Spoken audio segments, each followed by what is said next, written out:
Hi guys, it's Dylan from Bijou Diamond Jewellery in London with another watch discussion video, and today we're going to discuss the subject of buying without box and papers. I'm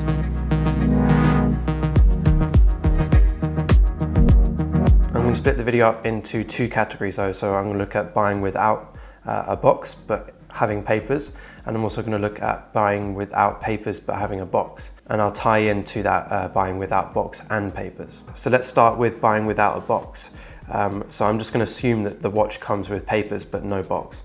So boxes are a funny one. Not that many people know about this, but let's use the example of a Rolex. So when Rolex sends a Submariner from the factory to a boutique to be sold, it doesn't actually send that watch with the papers, the box, the watch all enclosed inside with the cardboard outer protected case. They actually send the watch just in a little plastic box, like a travel box, and that gets to the boutique, and within that plastic box there'll be a warranty card. It's then the responsibility of the boutique to provide the packaging, like the box and then your little card wallet, etc, etc. So for that reason, boxes are quite readily available online. You can buy them used. You can also go to certain brands and they'll give you the box from the boutique. So if you go into a boutique, for example, again Rolex or Montblanc, you say, hey, I've lost my box, can you give me a new one? Sometimes they'll say yes, sometimes they'll say no. It really depends on the brand.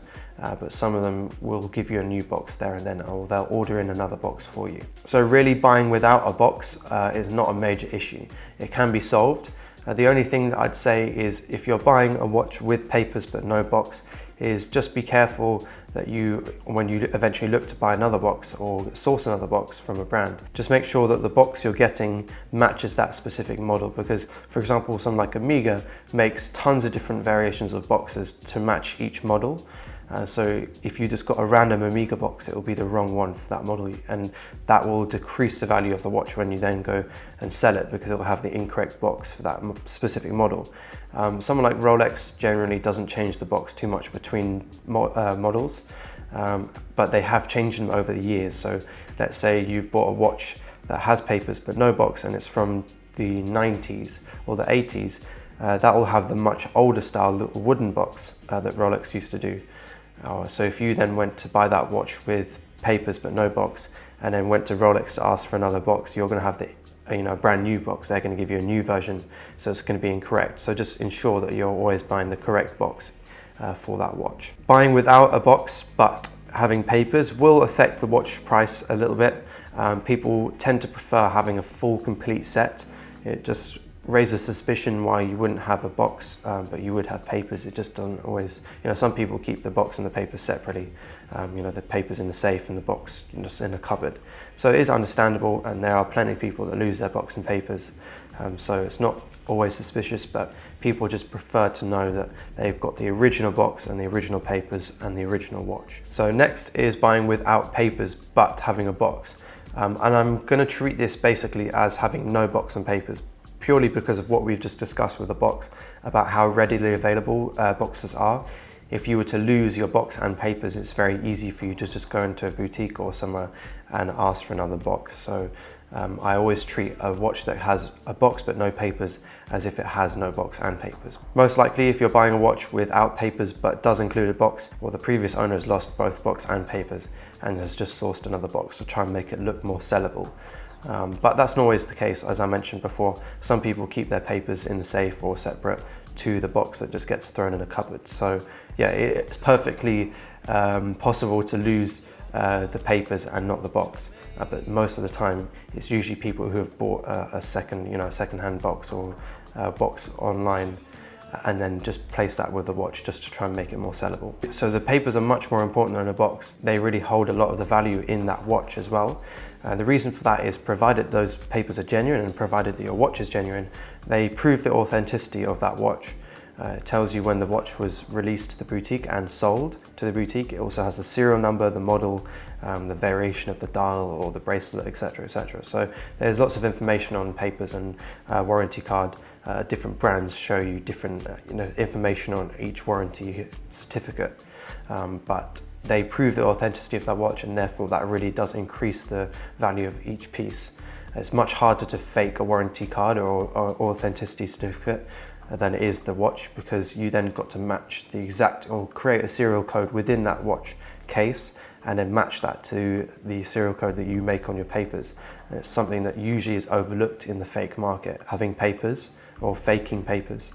And also increasingly now brands are using like a contactless technology within the warranty cards, which is extremely hard to fake. And that holds basically all the information on the watch, and it means that so for example, Hublot was one of the first brands to do that. It means that when you take your watch for a service and you give them the card with your watch, they can scan it on their system and they know all the information about that piece, what the history of that piece is, and that's extremely difficult for a fake person, a fake industry to create. So therefore, a lack of papers, but including a box, means that the watch value will be decreased significantly. The watch is never worth anywhere near as much as it is if it was a full set. And that's purely because people are just worried about whether or not that watch is actually genuine or not. A watch that has no papers but does have a box can make the watch look suspicious, and that's the same with no box and papers.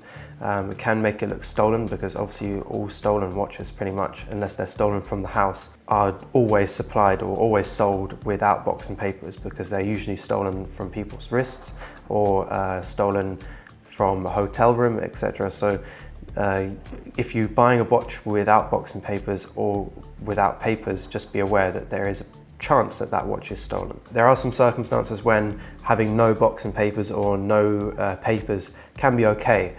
So one of them would be if you're keeping the watch for a very long time, and that means you'll allow that watch to go up in value, provided it's a good investment watch. You're allowing that watch enough time to go up in value to basically catch up that sort of premium you're losing out on by having a full set. Another example of a case where it wouldn't be an issue if you bought without box and papers or without papers is if you're intending to keep that watch forever. If you're looking to never sell that watch, you're never going to face the issue of being battered for your price, basically. The philosophy of box and papers has really changed over the last sort of 20 years, maybe sort of 30 years, closer to 30 years. But since the watch industry has really grown and become much more popular, and times have changed with how we sell and trade watches. So before the 90s and 80s with watches, people generally bought watches to keep forever. They would actually never look to sell that watch. They'd want to keep it in their collection forever and then pass it down through generations. It was never something that people thought about, selling the watch to make money off it, or buying and selling watches to change them. If they wanted another watch or to wear a different watch, they just buy another one and keep the old one. It wasn't really something that you do, like trading them in. So for that reason, box and papers are never an issue, because they weren't looking to sell it again. So people generally actually just threw the box and papers away or lost them and weren't bothered. If you look on the used market now, a majority of vintage watches won't come with box and papers. And that's precisely for that reason, that people just didn't bother keeping them. It's like, for example, buying your phone. Not many people keep the box and the papers for that phone unless they intend on selling that phone soon. If they are not bothered, then they'll throw them in the recycling. So it's a similar mentality, that people weren't that bothered about proving that it was authentic or keeping a box, because no one really kept it in the box anyway. But a big contributor to why people have started to keep the box and papers now is because around the 90s and after that, the fake industry had really grown, and it means that having your card and your warranty, your certificate of authenticity and your box helps to prove that that watch is authentic. Now that the fakes are getting so good and very similar to the original pieces, it's important that we find any avenue possible to make sure that, or ensure that that watch is genuine. Another reason why it's important to have box and papers is because watches have become a little bit more like fashion, or disposable fashion, where people look to change their watches really often. And we have clients that change their watch every 2 or 3 months. And for those clients, it's extremely important that they buy with box and papers, because otherwise they're really going to be hit by a decrease in price over that time, because not as many people are after a paperless watch. Some people think that it's okay to buy a watch without papers, but buying a watch that has extracted the archives. So there's this thing called extracted the archives that certain brands do, so like Amiga and Patek. And all it is just they look into their archives, their collection of archives, and they see when they use the serial code on the watch, and they see where that serial number is on their system, and they can find out usually when the watch left the factory, how it left the factory, so is it full steel bracelet, has it got solid end links, etc, etc. You know, basic details about that watch at that time, what it was made from, what the color was. And some people think, well, it definitely increases the value slightly versus a watch that has no papers, but it definitely does not at all replace papers. Extract of the archives does not guarantee authenticity. It purely is just a little extract of what Patek or Amiga, whoever, has in their archives of that specific serial number. So fake watches now are actually putting in serial numbers into the watches. So they find out what, they find out a Submariner that has that correct serial number, a real one, and then they just stamp that into a load of watches. So if you went to Rolex or whoever to get an extract of the archives, you would come back with a genuine extract of the archives, but not for your watch. So it's always important to realize that that extract of the archives does not guarantee authenticity. Watches that are really popular, like a Submariner or Daytona, or steel Rolexes, steel Amigas, etc, etc, they're always going to sell even if they don't have box and papers. It just may take a little bit longer. But there's always people, for example, for a Submariner, that are looking to get into a Rolex Submariner or any Rolex at a lower price.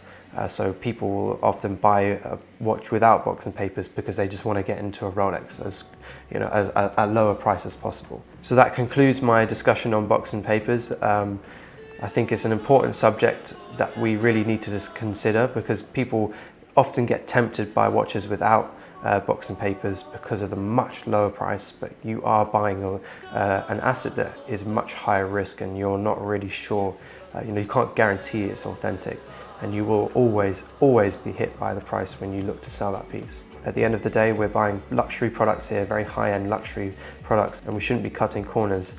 These products are something to really enjoy and not be worrying about whether or not it's authentic. So for that reason, here at Bijou Diamond Jewellery, we only sell watches with box and papers. We believe authenticity is incredibly important, and we want any excuse to try and fight the fake industry, and there should be no reason also to support the stolen industry as well. So we always supply watches with that are 100% genuine and that have box and papers. So for that reason, let us source your dream watch. We'll always check the authenticity of that piece, and we always have it direct from the brand. If it's brand new or used, we always have it checked by our watchmaker. Thanks guys for watching, and let us know in the comments if you want us to do any other specific watch discussion videos. If you've got some more ideas for us to do, there'll be many more videos coming soon.